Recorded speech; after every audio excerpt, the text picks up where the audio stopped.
Chers amis des langues, bonjour. Les chiens ne font pas des chats. C'est ce qu'on dit en français quand un enfant est beau et génial comme ses parents. Ou bête et moche comme eux. Eh bien, figurez-vous qu'à l'autre bout du monde, on trouve exactement la même expression. Bon, avec quelques petits changements de casting dans le vestiaire, bien sûr.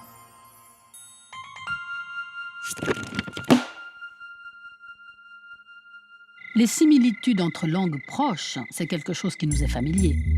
Vous ne serez pas surpris d'apprendre qu'en italien, le fils du chat attrape des souris. En portugais, le fils du poisson est un petit poisson.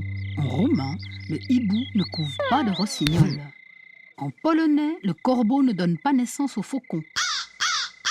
En espagnol, les parents chats font des minets. Et en arabe, le fils du canard est bon nageur.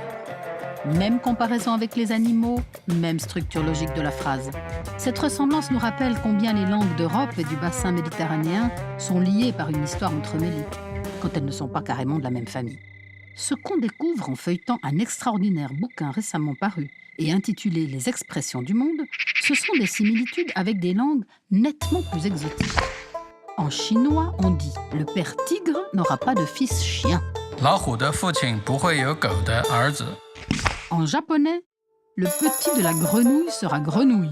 カエルの子はカエル。 En vietnamien, les dragons naissent des œufs de dragon. Trứng rồng lại nở ra rồng.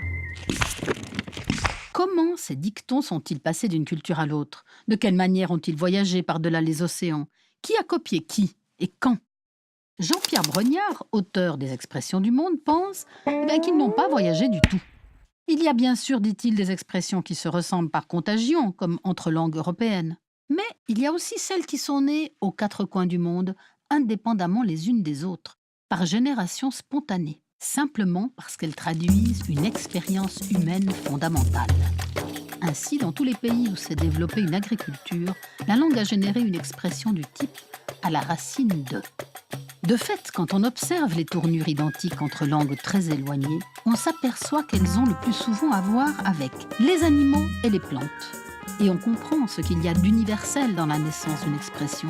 En tout temps, en tout lieu, l'homme a observé la nature et s'en est inspiré pour trouver le mot-image qui concrétise ses pensées.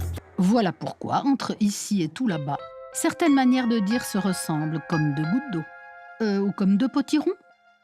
Bon allez, comme deux pois dans une cosse.